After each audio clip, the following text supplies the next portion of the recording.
periksa kok baunya agak beda ya, nggak kayak benda tapi kayak mungkin kayak daging kebakar gitu sih. Ya kan beda ya baunya ya. Udah, terus habis itu saya diantar sampai tempat kerja dan ternyata hari itu memang ada kasus pembunuhan disertai mutilasi.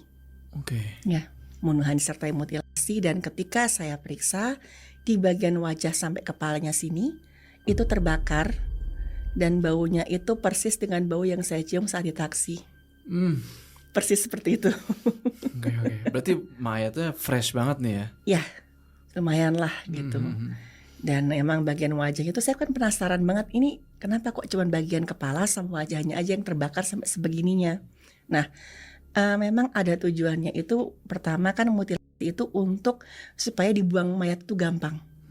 Jadi dipotong-potong sama pelakunya dan bagian wajahnya itu dibakar untuk menghilangkan identitas.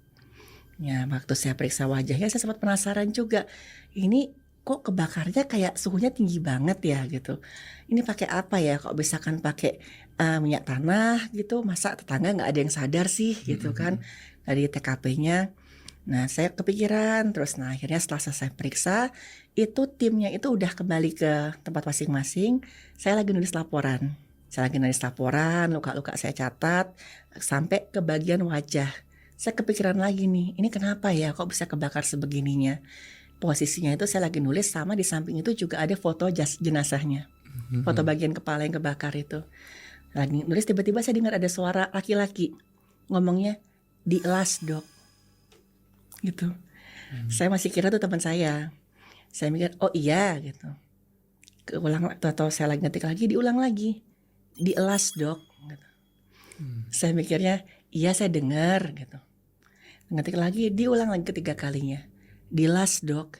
Iya saya udah dengar, saya nengok nggak ada siapa-siapa, saya sendirian. Tapi kalau masalah santet gimana dok?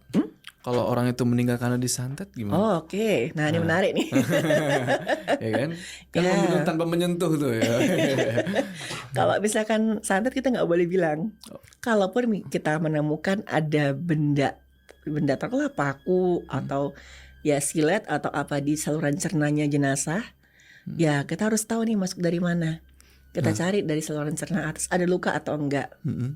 Misalkan nggak ada kita bilang apa adanya. Ini ada luka tapi ada benda yang ditemukan di saluran cerna, tapi saluran cerna bagian atas itu nggak ada tanda-tanda kekerasan, nggak ada luka. Ya kasih tahu apa adanya aja. Apa adanya aja walaupun nggak masuk akal gitu kan. Tapi ada kan dok yang kayak gitu tuh? Pernah jumpa kasus seperti itu. Cuman ya pada saat itu saya jelaskan keluarga minta